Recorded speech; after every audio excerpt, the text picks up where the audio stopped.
السلام علیکم ورحمۃ اللہ وبرکاتہ۔ وعلیکم السلام ورحمۃ اللہ وبرکاتہ۔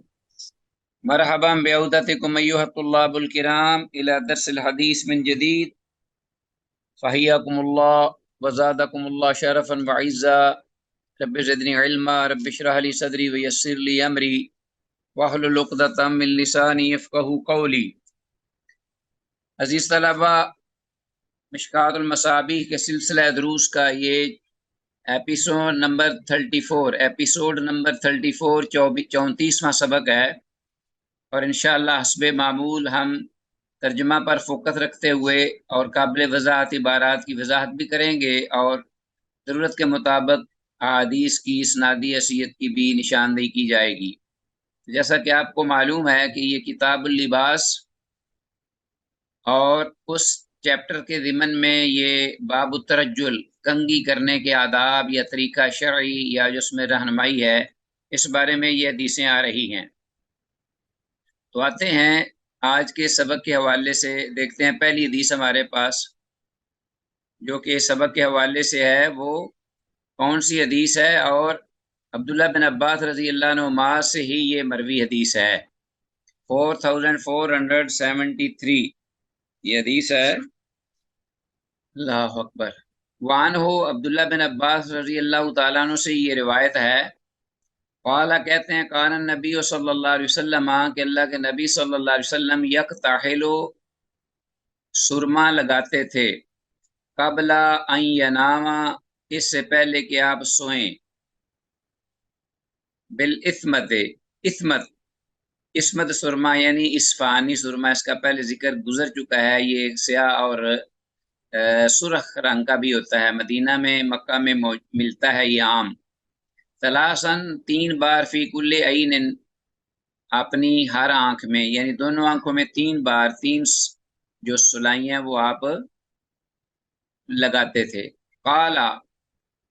راوی بیان کرتے ہیں، وقالا اور آپ صلی اللہ علیہ وسلم نے یہ بھی فرمایا، ان خیر ما تداویتم بے شک سب سے بہتر عمل جس سے تم دوا حاصل کرتے ہو، یعنی بہترین دوائی جس کو تم استعمال کرتے ہو، البہی اللدود، ایک تو وہ لدود ہے، لدود وہ طریقہ، وہ دوائی ہے کہ وہ جو کہ منہ کے اندر ڈالی جاتی ہے ایک جانب سے، اللدود یعنی منہ کے اندر لگانے والی وہ دوائی ہے اللدود۔ والسعوط اور ایک وہ دوائی جو کہ انسان ناک کے ذریعے اوپر چڑھاتا ہے، ایک دوائی وہ السعوط، وہ جو ناک کے ذریعے قطرات جو ہیں وہ ٹپکائے جاتے ہیں۔ والحجامۃ اور ایک سنگی، یعنی وہ جو پچنے لگواتے ہیں اور خون نکلواتے ہیں، عام ہے۔ والمشیو اور جلاب لینا، جلاب یعنی کوئی بھی مسہل چیز جو ہے، کانسٹیپیشن وغیرہ ہو، پیٹ خراب ہو تو وہ لیتے ہیں۔ وخیر مقتحلتم بہی اور آپ نے فرمایا کہ سب سے بہتر جو تم سرما لگاتے ہو اپنی آنکھوں میں، بہی الاسمد وہ اسمد سرما ہے، یعنی جو کہ اصفہان، ایران کے خراسان کے علاقوں کے یہ پیدا کرتا ہے بنے ہوئے۔ فَإِنَّهُ يَجْلُو الْبَصَرَ بے شک یہ بصارت کو تیز کرتا ہے سرما جو اسمد ہے۔ وَيُنبِتُ الشَّعْرَ اور بالوں کو اگاتا ہے، سر کے بال ہوں یا پلکوں کے بال، بہرحال خوبصورتی کا بھی ذریعہ ہے۔ وَإِنَّ خَيْرَ مَا تَحْتَجِمُونَ اور بے شک سب سے بہتر جو تم حجامہ کرتے ہو، یعنی وہی خون نکالنا جسم سے فاسد جو کہ طریقہ کار ہے، تحتجمون فیہ کہ جس میں تم حجامہ لگاتے ہو، وہ دن کون سا ہے سب سے بہتر؟